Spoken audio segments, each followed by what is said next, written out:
बिस्मिल्लाहिर्रहमानिर्रहीम। मैं मिस फ़रहत, आपकी उर्दू टीचर। कैसे हैं बच्चे आप? सबक की उम्मीद करती हूँ कि आपको सबक के ख़ुलासे की, अल्फाज मानी की समझ आ गई होगी अच्छे से।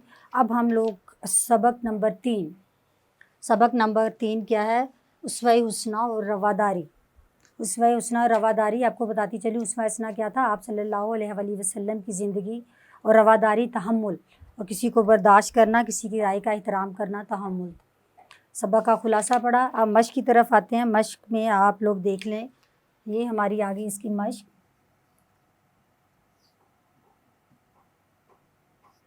मश्क में सवाल नंबर जो 1 है आपका, मुफ्त से जवाबात दें।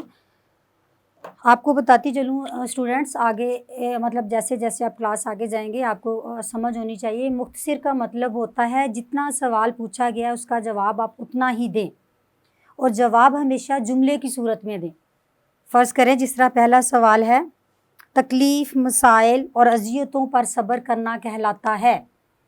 आप अपना पेज खोलें, पेज नंबर 18 है, सफ़ा नंबर, मश्क है सफ़ा नंबर 16, 80, सफ़ा नंबर 18 है। सवाल नंबर 1 है आप इसका। सवाल नंबर 1, मुख्तसर जवाबात तहरीर करें। ये अक्सर आता है। सवाल नंबर 1 इसका क्या है? मुख्तसर जवाबात तहरीर करें। तो मैं बता रही थी आप लोगों कि जवाब हमेशा जुमले में देना है, अल्फाज में नहीं देना। अगर आप अल्फाज में जवाब दे देते हैं, जवाब बेशक दुरुस्त हो तो उसके नंबर कट जाते हैं। जिस तरह मैंने बोला है, तकलीफ़, मसाइब और अज़ियतों पर सब्र करना कहलाता है। अब ये देखिए, सबक में हमने पढ़ा था तहम्मुल और रवादारी। अब ये देखिए, तहम्मुल और रवादारी लिख देते हैं तो बेसिकली तो आपने तो लिख दिया कि तहम्मुल और रवादारी इसे मुसीबतों और अज़ियतों पर सब्र करना तहम्मुल रवादारी कहलाता है। लेकिन ये कि जब आप सिर्फ इसको लिख दोगे, जुमले की सूरत में जवाब नहीं दोगे, तो आपका सवाल जो है, जवाब जो होता है वो क्रॉस हो जाता है। ये बोर्ड के पॉइंट ऑफ व्यू से बता रही हूँ आपको। इसलिए जवाब हमेशा जुमले की सूरत में दें, लेकिन मुख्तसर दें। अब मैं आपको बताती चलूँ कि मैं सवालात नहीं लिखूँगी। आप अपनी बुक का, अपनी उर्दू की किताब क्लास सेशन, उसकी उर्दू की किताब का सफ़ा नंबर 18 निकालें, जिसमें उसवा-ए हुस्ना और रवादारी की मश्क है। उसका पहला सवाल है, मुख्तसर जवाबात दें, और उसमें से अलिफ पार्ट है उसका, मैं सिर्फ अलिफ पार्ट लिखूँगी और जवाब तहरीर करती जाऊँगी। सवाल आप बुक के अंदर से लिखेंगे। सवाल है, तकलीफ़, मसाइल और अज़ियतों पर सब्र करना कहलाता है। तकलीफ़, मसाइल और अज़ियतों पर सब्र करना कहलाता है। क्या कहलाता है? तहम्मुल और रवादारी। आप जवाब देंगी। सवाल नंबर अलिफ जो है, इसका जवाब है, अलिफ का जवाब है अज़ियतों,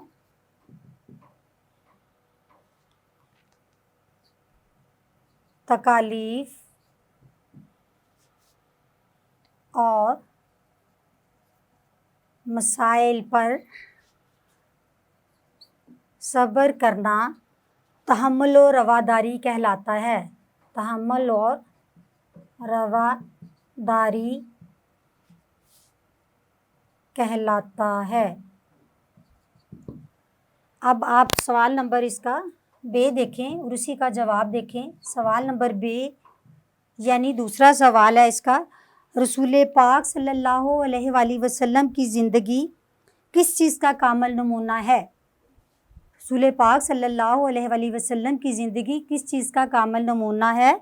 रसूल पाक सल्लल्लाहु अलैहि वसल्लम की ज़िंदगी, हजूर पाक सल्लल्लाहु अलैहि वसल्लम की ज़िंदगी तहम्मुल और रवादारी का बेहतरीन नमूना है। मेरे ख्याल में आपको समझ आ गई होगी। तहम्मुल, रवादारी बर्दाश्त का बेहतरीन नमूना है। अब इसका जीम, उसका जवाब है जीम हिस्से का जो मुख्तसर जवाबात हैं। जीम, नबी करीम सल्लल्लाहु अलैहि वसल्लम ने फ़तह मक्का के मौका पर कुफ़ार के साथ क्या सलूक किया? क्या सवाल है कि नबी करीम सल्लल्लाहु अलैहि वसल्लम ने फ़तह मक्का के मौका पर कुफ़ार के साथ क्या सलूक किया। अगर आपने सबक गौर से सुना हो जिस तरह मैंने बताया है तो आप अपने वर्ड्स में बता सकते हैं और आपको समझ आ जानी चाहिए कि फ़तह नबी करीम सल्लल्लाहु अलैहि वसल्लम ने हज़ूर करीम सल्लल्लाहु अलैहि वसल्लम ने फ़तह मक्का के मौका पर तमाम सरदारों को मुआफ़ कर दिया। सरदारों के साथ आप तमाम लोग जिन्होंने भी मुज़ालम किए थे कुफ़ार के मौका पर तमाम कुफ़ार सरदार कह लें या तमाम कुफ़ार सरदारों को माफ़ कर दिया, बल्कि मेरे ख़्याल में आप सरदार ना ही लिखें तो तमाम कुफ़ार लिख दें, इसमें तमाम लोग आ जाएंगे। मौका पर तमाम कुफ़ार को माफ़ कर दिया। अब सिंपल जवाब है, क्या किया था रसूल पाक सल्लल्लाहु अलैहि वसल्लम ने फ़तह मक्का के मौका पर तमाम कुफ़ार को माफ़ कर दिया। फ़तह मक्का के बाद कौन सर झुकाए खड़े थे? जवाब है फ़तह मक्का के मौका पर तमाम सरदार सर झुकाए खड़े थे। समझ आ गई? तमाम सरदार फ़तह मक्का के तौर पर मक्का के तमाम सरदार जो हैं कौन से सरदार के मौका पर तमाम सरदार मक्का के सरदार, मैं दोबारा लिख देती हूँ। फ़तह मक्का के मौका पर मक्का के तमाम सरदार,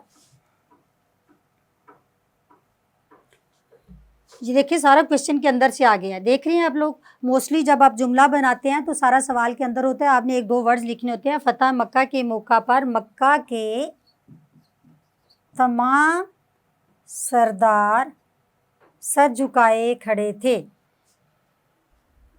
आगे है मदीना मुनव्वरा में आप सल्लल्लाहु अलैहि वसल्लम ने कैसा मुआशरा कायम किया? जीम दाल, हाँ जी।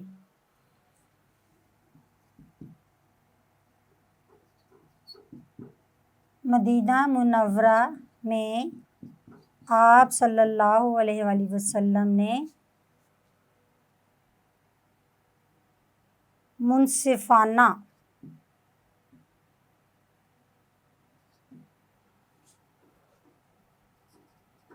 मुआशरा की बुनियाद रखी। आप सल्लल्लाहु अलैहि वसल्लम ने मुनसिफाना मुआशरे की बुनियाद रखी। मुनसिफाना मतलब जिसमें अक़लियतें भी थी, मुसलमान भी थे, सबके लिए बराबर सलूक था। उसके बाद आप देखें सवालात के तफसीली जवाबात। सवाल नंबर 2 हैं, सवाल नंबर 1, सवाल नंबर 2 है इसका। ये देखिए 605 से जिस तरह आप लिखेंगे सवाल नंबर 2,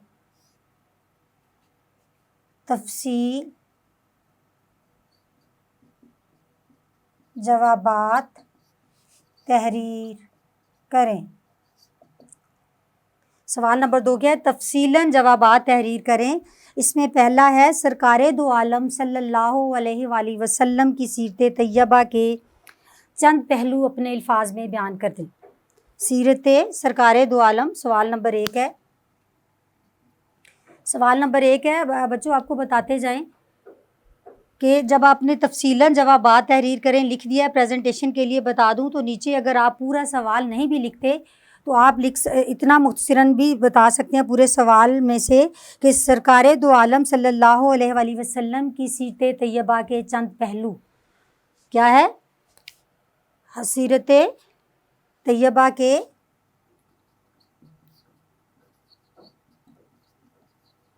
चंद अहम पहलू, ये सवाल है। सवाल नंबर 1, सीरत तैयबा के चंद अहम पहलू अपने अल्फाज में बयान करें। अब ये क्योंकि तफसीलन जवाबात हैं, मैं बोर्ड पे इतना ज़्यादा नहीं लिखूंगी और आप लोगों को भी प्रैक्टिकली करने का कोई तरीका सिखाऊंगी ताकि आप लोग सेल्फ से भी कुछ करना सीखें, इसलिए कि ये ज़रूरी है। जैसे जैसे आप बड़ी क्लास में जा रहे हैं, आपके लिए बहुत ज़रूरी है कि आपको करना आना चाहिए।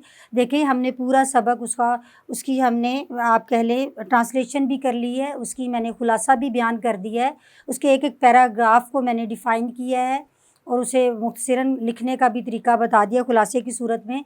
तो अब आप देखें, आप बुक खोलें मेरे सामने, मैं आपको देख रही हूँ, आप मेरे सामने बुक खोलें उसवे हुस्ना और रवादारी, और उसमें मैं आपको पेज नंबर बताती जाती हूँ। और पेज नंबर का पहला आप देखें, page number 16, page number 16 first paragraph, पहला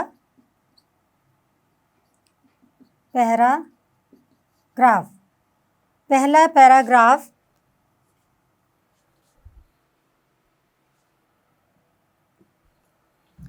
जो पहला पैराग्राफ है,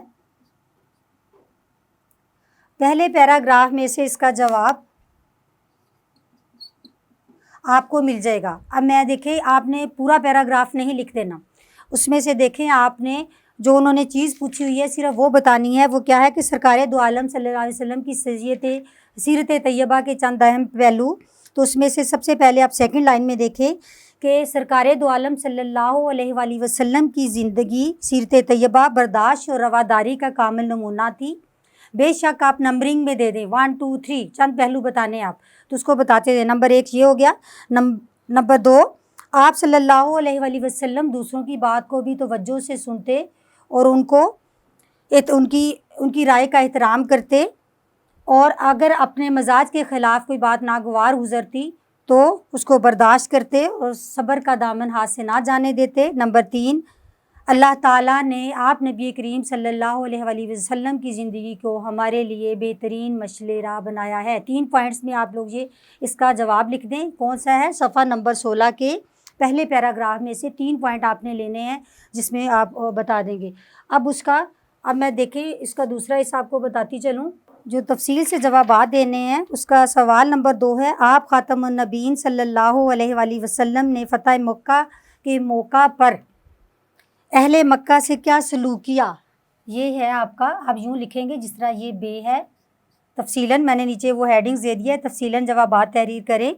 तो इसमें आप बे है क्या है, आप फ़तह मक्का पर आप सल्लल्लाहु अलैहि वसल्लम का सलूक,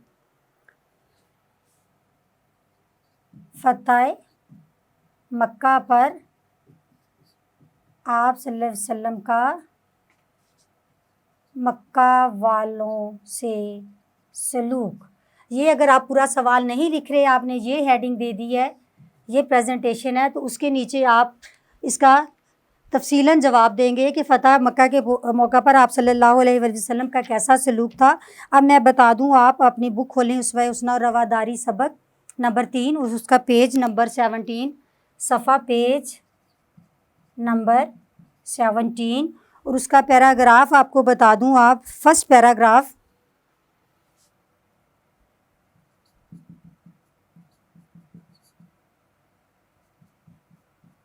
पैराग्राफ नंबर 1, इसमें आप देखें कि यहाँ से आप करेंगे कि जब आप सल्लल्लाहु अलैहि वसल्लम ने सरवरे कायनात, दूसरी लाइन से शुरू करें, सल्लल्लाहु अलैहि वसल्लम ने उन यानी कौन? कुफारे मक्का, जो कुफारे मक्का थे या मक्का के लोगों पर एक नज़र डाली और सवाल किया, ए कुरैश तुम्हें क्या तवक्को है कि मैं इस वक्त तुम्हारे साथ क्या मुआमला करूँगा? तो उन्होंने जवाब दिया कि हमें आप सल्लल्लाहु अलैहि वसल्लम से अच्छी हम उम्मीद रखते हैं, आप करीमुन नफ्स और शरीफ भाई हैं, भाई के बेटे हैं, और आप सल्लल्लाहु अलैहि वसल्लम ने भी इरशाद फरमाया, तो ठीक है, मैं भी तुमसे वही कहना चाहता हूँ जिस तरह हज़रत यूसुफ़ अलैहिस्सलाम ने अपने भाइयों से कहा कि आज मुझे तुम पर कोई मलामत नहीं, जाओ तुम सब आज़ाद हो। ये इसका जवाब है तफसीलन। और सवाल नंबर 3 तफसीलन जो सवाल है, सवाल नंबर 3, इसका जीम हिस्सा है। इसका सवाल जीम हम उसका सिर्फ नंबरिंग देंगे। सुलह हुदैबिया के अहम नकात, सुलह हुदैबिया के अहम नकात। ये आपने हेडिंग दे दी। जब आप सिर्फ हेडिंग दे देते हैं मेन पॉइंट निकाल के तो उन्हें पता चल जाता है, क्योंकि आपने ये देखिए मैंने शुरू में बता दिया सवाल नंबर 2 क्या है कि मुंदरजा सवालात के तफसीलन जवाबात तहरीर करें, तो उन्हें पता चल गया। इसलिए आप पूरा सवाल लिखने की बजाय उसकी सिर्फ मेन पॉइंट निकालें जो वो पूछ रहे हैं, उसकी हेडिंग दें और नीचे उसका जवाब देना शुरू करें और कोशिश करें अच्छा करने की। और इंशाल्लाह आप कोशिश करेंगे तो बहुत जल्दी आप अच्छी प्रेजेंटेशन और अच्छे तरीके से आप पेपर करना शुरू कर देंगे। अच्छा, सुलह हदैबिया ये भी मैं आपको बता दूं, पेज नंबर 17।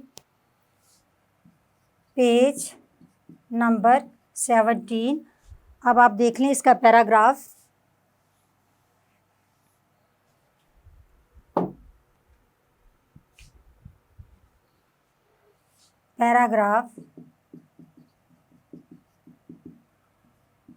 सेकंड लास्ट, सवाल नंबर 2 क्या है?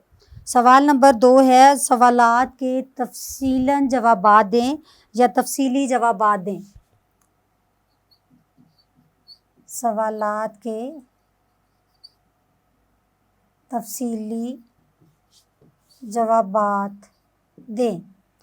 अब आपको मैं बताती चलूं कि आपने सवाल नंबर 2 बता दिया है और सवाल नंबर 2 क्या पूछा गया है वो भी बता दिया है। अब आपको मैं सवाल पढ़ूंगी और आप लोग अपनी बुक खोलें, सारे बच्चे बुक खोल के ज़रा सामने रखें और ताकि आपको सेल्फ से भी कोई काम करना आए, क्योंकि आप बड़ी क्लासेस में जा रहे हैं तो आपके लिए ये आपको समझ आना बहुत ज़रूरी है। मैं बोर्ड पे सारा तफसीलन जवाब नहीं लिखूंगी, आपको मार्क करवाऊंगी आपके सबक के अंदर से, ताकि आपको भी तरीका है कि सवाल का जवाब किस तरह ढूंढना है। खुलासा किया है हमने, उसको पढ़ा है माशाल्लाह से, तो आपको समझ आ जानी चाहिए कि इसका जवाब हमने तफसीलन किस तरह लेना है। तो अब इसकी हमने पेपर के हिसाब से प्रेजेंटेशन किस तरह करनी है, साथ साथ आप ये भी समझते चलें, आगे जाके बड़ी क्लासेस में आपके काम आएगा। अब सवाल नंबर इसका अलिफ जुज़ हमने सिर्फ लिख दिया 605 मार्कर से। अलिफ जुज़ क्या है?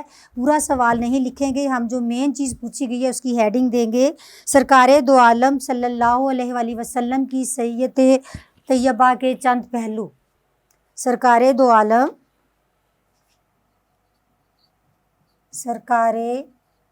आलम सल्लल्लाहु अलैहि वसल्लम की सीरत तैयबा के चंद अहम पहलू।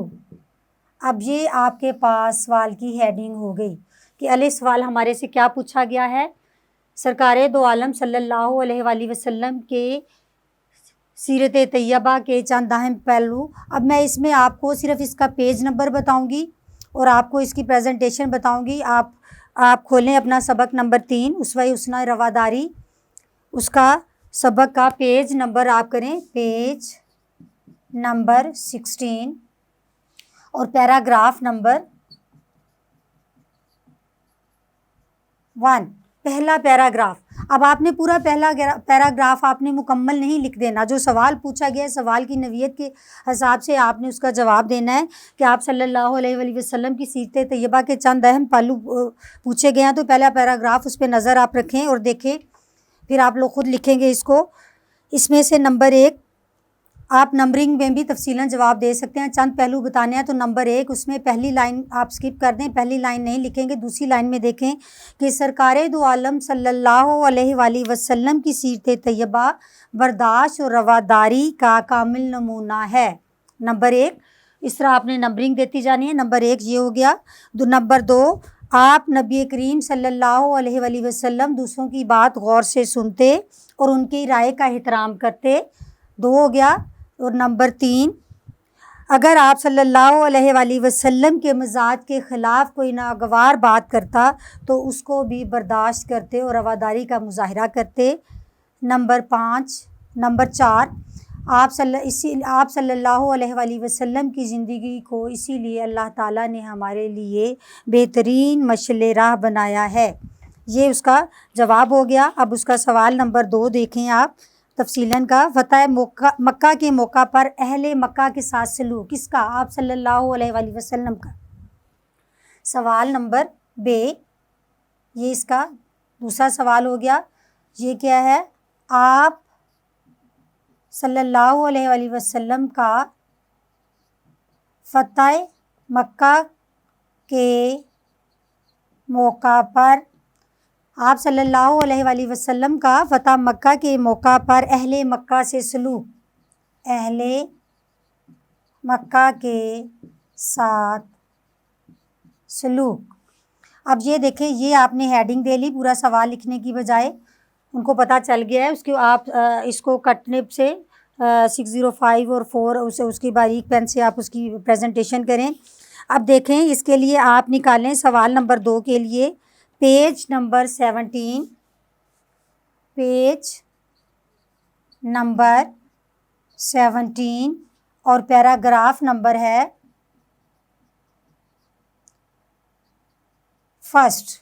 17 पेज का पहला पैराग्राफ, उसमें आप दूसरी लाइन पे आ जाएं तो मैं आपको बताती चलूं कि सरवर कायनात सल्लल्लाहु अलैहि वसल्लम ने उन पर एक नज़र डाली। किन पर? कुफ़ारे फतह मक्का के मौका पर अहले मक्का पर एक नज़र डाली और सवाल किया, ए कुरैश, तुम्हें क्या तवक्को है कि मैं इस वक्त तुम्हारे साथ क्या मुआमला करूं? तो उन्होंने जवाब दिया, आप खातमुन नबीन सल्लल्लाहु अलैहि वसल्लम से हम अच्छी उम्मीदें रखते हैं। आप खातमुन नबीन सल्लल्लाहु अलैहि वसल्लम करीमुन नफ्स और शरीफ भाई हैं, यानी अब बहुत अच्छे नफ्स रखने वाले हैं, शरीफ भाई हैं और शरीफ भाई के बेटे हैं। तो उनके इस जवाब पर आप सल्लल्लाहु अलैहि वसल्लम ने इरशाद फरमाया, मैं तुमसे वही कहता हूँ जो हज़रत यूसुफ़ अलैहिस्सलाम ने अपने भाइयों से कहा था कि मुझे आज तुम पर कोई मलामत नहीं, यानी कोई दुख, कोई गिला शिकवा, उन्हें बुरा भला ना कहना, मलामत ना करना, मलामत नहीं, जाओ तुम सब आज़ाद हो। यहाँ तक इसका जवाब होगा सवाल नंबर 2 का। अब उसके बाद आप देखें बे पार्ट का। अब बे पार्ट के बाद आप देखें जी, सवाल नंबर 3 जीम पोर्शन है इसका। जी में सवाल है कि सुलह हुदैबिया के अहम नकात कौन से थे, तफसील से लिखें। सुलह हुदैबिया के अहम नकात, ये आपने हेडिंग दे दी। इसके लिए भी आप पेज नंबर 17 और सेकंड लास्ट पैराग्राफ,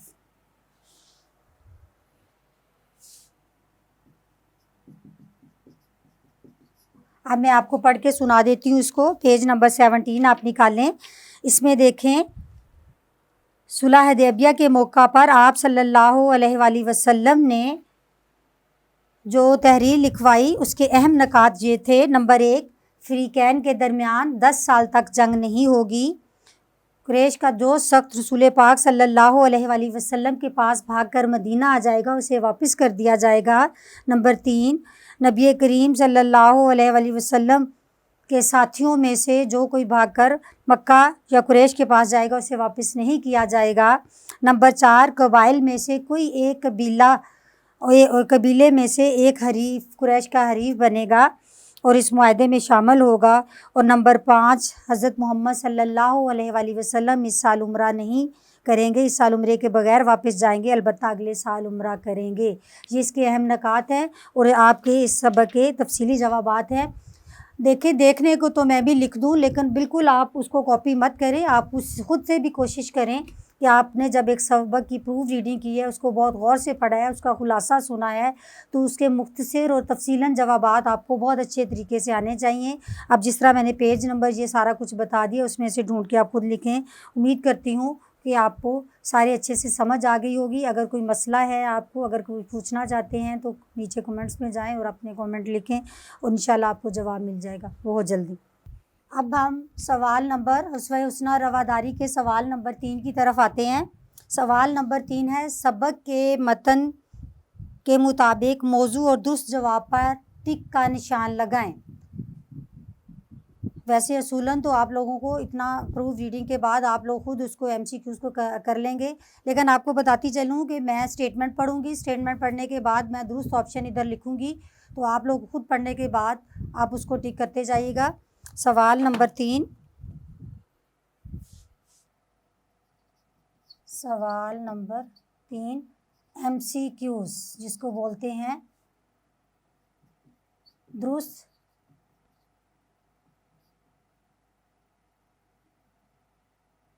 जवाब की निशानदही टिक से करें, ये है।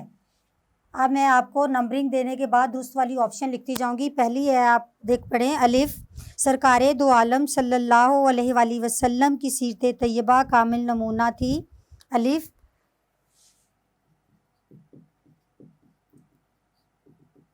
बर्दाश्त और बुर्दबारी का, रवादारी का कह ले, बुर्द और रवादारी का।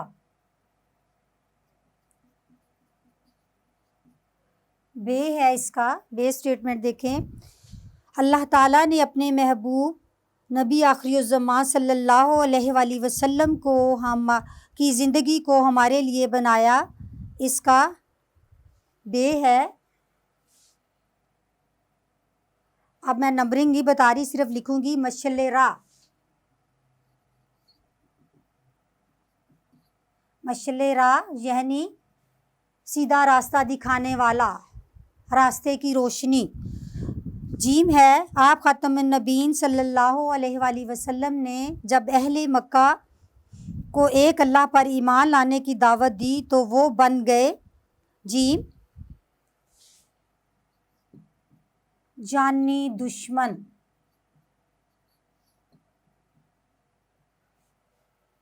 जीम के बाद है दाल, फतह मक्का के मौका पर रसालत रसूल करीम सल्लल्लाहु अलैहि वसल्लम के गिरदो नवा परवानों की तरह जमा थे। दाल है सहाबा कराम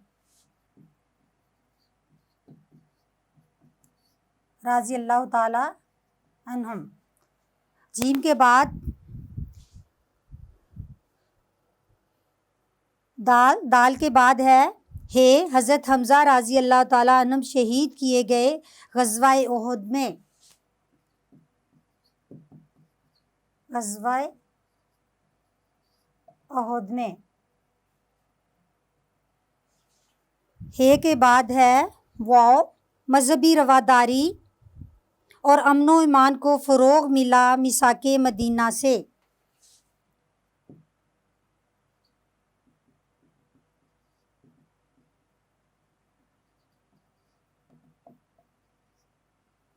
अब आखिरी है, मिसाके मदीना में ये शर्त भी शामिल थी कि जालिम के मुकाबले में मज़लूम की जाए मदद।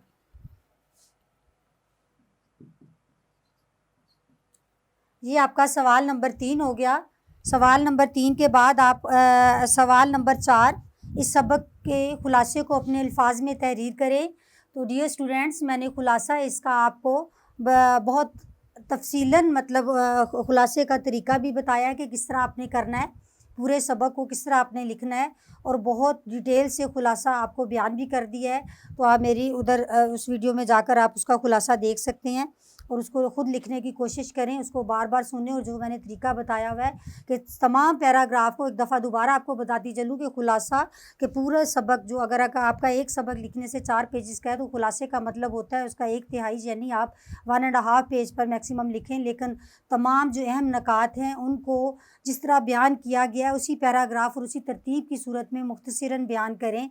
और ये ख़ुलासा होता है। सबक को दोबारा उसकी पढ़ाई करें और ख़ुलासा लिखने की कोशिश करें और सुने भी। उसके बाद है सवाल नंबर 5, खाली जगह पुर करें। सवाल नंबर 5 क्या है? खाली जगह पुर करें। मैं सिर्फ़ खाली जगह जो पुर करनी है वो वाले अल्फाज लिखूंगी, बाकी आप लोग बराए मेहरबानी अपनी बुक पे गौर से सफ़ा नंबर 19 पर सवाल नंबर 5 देखें, खाली जगह पुर करें। अलिफ है, सरकारे दो आलम सल्लल्लाहु अलैहि वसल्लम की सीरत तैयबा डैश और डैश का नमूना थी, बर्दाश्त और रवादारी।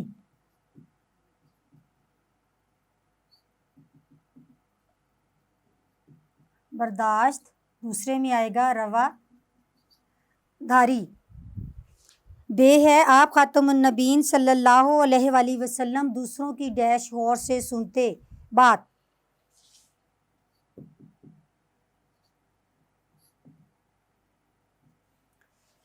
बे के बाद जीम है अल्लाह ताला ने अपने आखिरी नबी अपने प्यारे महबूब हज़रत मोहम्मद सल्लल्लाहु अलैहि वसल्लम की ज़िंदगी को हमारे लिए डैश बनाया है मशअल रा,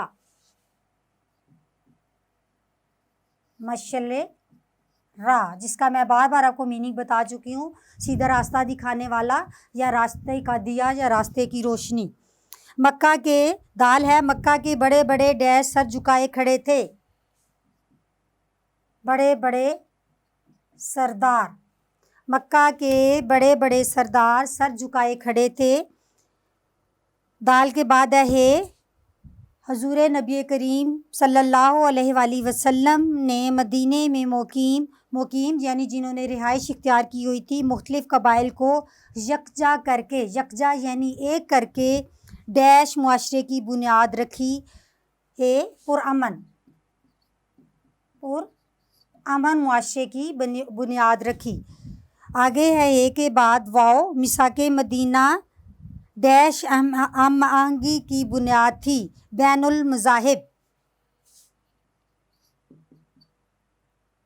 बैनुल मज़ाहिब। हे के बाद वाओ मिसाके मदीना ही थी ना, वाओ ये आपकी 1 2 3 4 5 6। उसके बाद आप आगे देखें सवाल नंबर 6।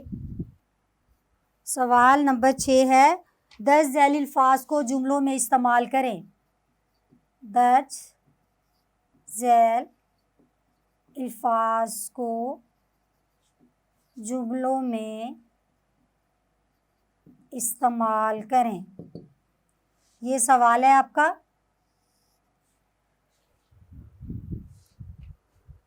अल्फाज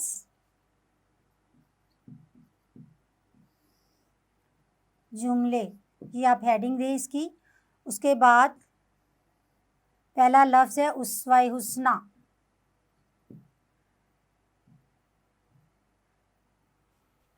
हर बच्चे के ज़हन में फ़ौरन से ये बात आ जाएगी जो हम बार बार पढ़ चुके हैं और पढ़ भी रहे हैं कि हुज़ूर पाक सल्लल्लाहु अलैहि वसल्लम की ज़िंदगी, हुज़ूर सल्लल्लाहु अलैहि वसल्लम की ज़िंदगी हमारे लिए बेहतरीन उस्वा हुस्ना है।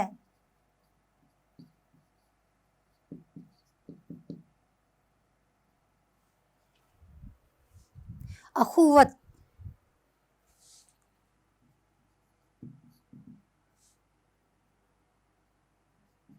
दीन इस्लाम हमें अखुवत और भाईचारे का दर्स देता है।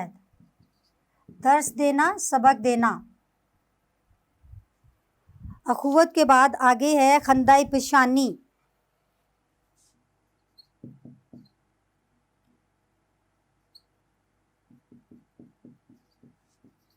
ग़ज़वा उहद में मुसलमानों ने तकालीफ को खंदा पेशानी से बर्दाश्त किया। उसके बाद रवादारी, रवादारी, इस्लाम हमें रवादारी का दर्स देता है। आप खुद से भी जुमले बनाने की कोशिश करें रवादारी, क्योंकि इस सबक का उन्वान है आप सल्लल्लाहु अलैहि वसल्लम की ज़िंदगी से हमें बहुत बेहतरीन रवादारी का दर्स मिलता है। कुछ भी आप जुमले बनाएं। नागवार, नागवार, नागवार होना, अच्छा ना लगना।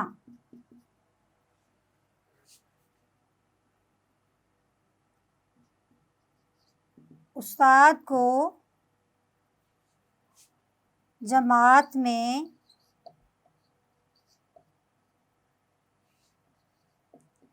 बच्चों का शोर-ओ-गुल करना नागवार गुजरता है।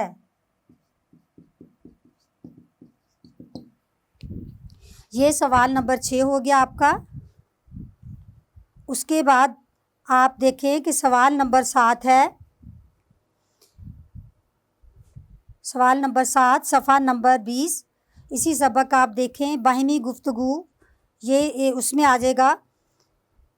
तलबा रसूल पाक सल्लल्लाहु अलैहि वसल्लम की सीरत तैयबा की किसी मुस्तनिद किताब से बर्दाश्त और रवादारी के मुख्तलिफ वाक़यात का मुताला करें और फिर उस हवाले से साथी तलबा से भी गुफ्तगू करें। देखो, आप सब मुसलमान हो, रात के वक्त जब आप सोने लगते हो, अपने किसी बुज़ुर्ग से आप सल्लल्लाहु अलैहि वसल्लम की ज़िंदगी में रवादारी की मिसालें सुने। आप ख़ुद किताबें लें, इस्लामी लाइब्रेरी जाएं स्कूल की, उसमें जाके आप वहाँ से किताबें लें, वहाँ पढ़ें, तो इंशाल्लाह आपको बड़ा अच्छा रवादारी के बारे में सबक हासिल होगा आप सल्लल्लाहु अलैहि वसल्लम की ज़िंदगी से।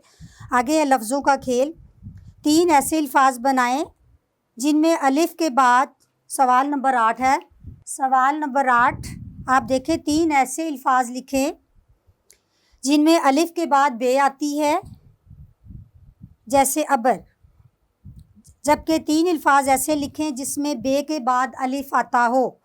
आप देखें अलिफ, आप ये देख लें, अलिफ वाले अल्फाज और बे वाले जिसमें बे बाद में आती है। अलिफ और बे, ये 3 अल्फाज आपने लिखने हैं। अलिफ के बाद उन्होंने बोला है कि बे आए, अलिफ के बाद बे आए और बे के बाद अलिफ आए, ये, और बे के बाद अलिफ। अब अलिफ और बे, अब्बू, अब्द, अबवाब, ये 3 अल्फाज हैं। 3 अल्फाज, अब्बू, अब्द, अबवाब। अब हमने ऐसे 3 अल्फाज लिखने हैं जिसमें बे के बाद अलिफ आए, जैसे बारिश, बाजू, बाज़ार। ये सवाल नंबर 3 है। सवाल नंबर 3 में हमने क्या करना है, 3 अल्फाज ऐसे बनाने हैं कि पहले 3 अल्फाज जिसमें अलिफ के बाद बे आए और दूसरा ऐसा लफ्ज़ जिसमें बे के बाद अलिफ आए। अब ज़बान शनासी, सवाल नंबर 8 में देखें, मुतलाज़म या ग्रोही अल्फाज। बड़ी अच्छी उन्होंने तफसीलन आपको डेफिनेशंस दी हुई हैं, तारीफ़ की हुई है और बच्चों की समझ में आ जाएगा मुतलाज़िम या ग्रोही अल्फाज क्या होते हैं। 7 लफ्ज़ों में आप देखें कि जब हम कोई एक लफ्ज़ बोलते हैं तो उसके ग्रुप में शामिल होने वाले अल्फाज, जो कि उसकी फ़ैमिली कह लें, उसका ख़ानदान कह लें, उस लफ्ज़ का, वो मुतलाज़िम या ग्रोही अल्फाज होते हैं, जो इन्होंने तारीफ़ की हुई है। एक दफ़ा उसको भी रीड कर लें। सारे बच्चे अपनी बुक्स पे नज़र रखें और सवाल नंबर 8 का ज़बान शनासी का मुतलाज़िम या ग्रोही अल्फाज पर गौर करें। ऐसे अल्फाज जिनको ज़बान पर लाते हुए इससे तल्लक़ रखने वाले बहुत से मज़ीद अल्फाज ज़हन में आ जाएं, मुतलाज़िम या ग्रोही अल्फाज कहलाते हैं। जैसे कायनात के मुतल्लिक़ सोचते ही ज़मीन, आसमान, सूरज, चाँद, सितारे, सियारे ज़हन में आते हैं। आगे सवाल नंबर 9 इन्होंने दिया हुआ है। सवाल नंबर 9,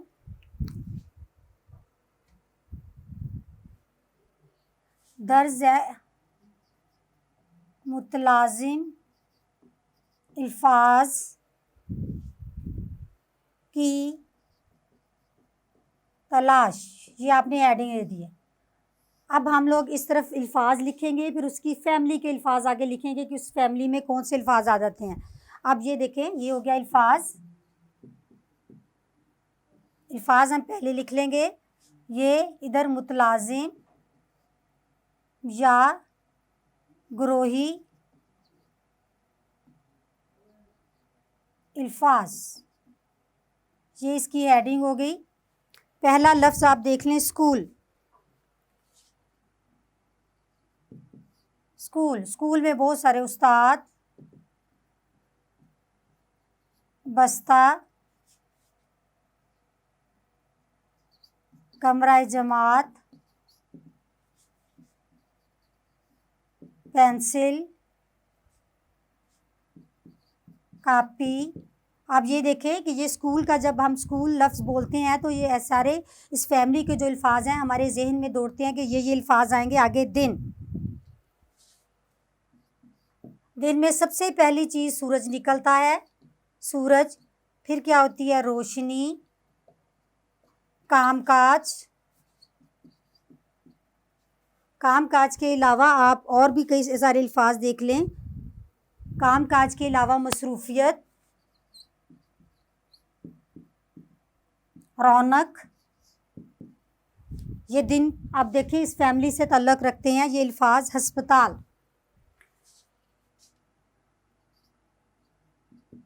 हस्पताल। हस्पताल में आप सबसे पहले देखें डॉक्टर, फिर नर्स, फिर दवाई, वार्ड, मरीज़। ये सारे अस्पताल की फैमिली में आ गए। आगे आप देखें फ़ौज। फ़ौज में बंदूक, तोप, बॉर्डर,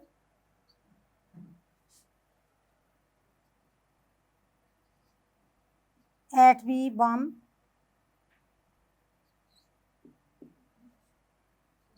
यूनिफॉर्म।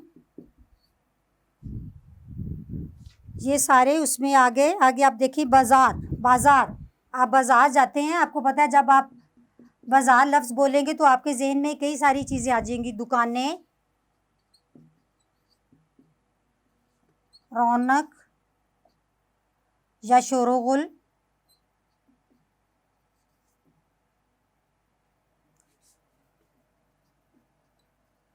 कपड़े। दुकानें, शोरगुल, कपड़े,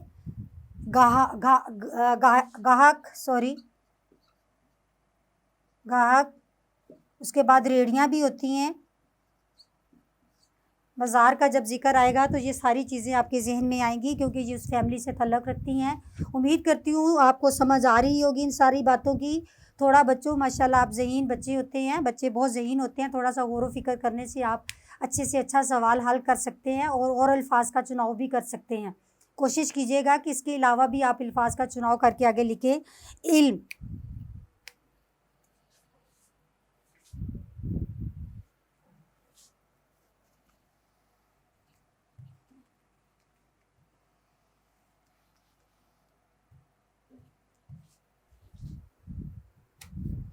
अब देखें इल्म। इल्म में आ जाएंगी किताबें, लाइब्रेरी,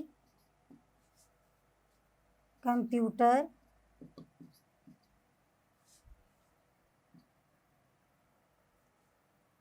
स्कूल। ये इल्म की फैमिली में आ गए। उसके बाद आप देखें गर्मी। गर्मी में सूरज, धूप, लू, एसी, एयर कूलर।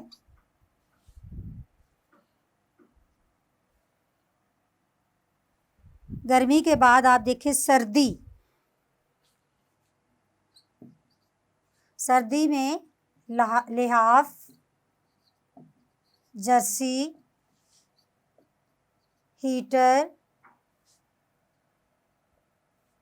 सूप, खुश्क मेवाजात।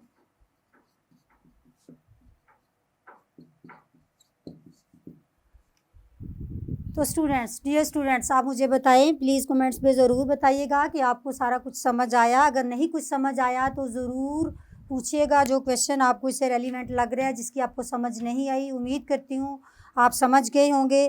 कोई मुश्किल है, कोई ऐसी चीज़ है तो आप मेरे से कमेंट्स बॉक्स में पूछ सकते हैं और इंशाल्लाह आपको उम्मीद करती हूँ कि अच्छी समझ आई होगी।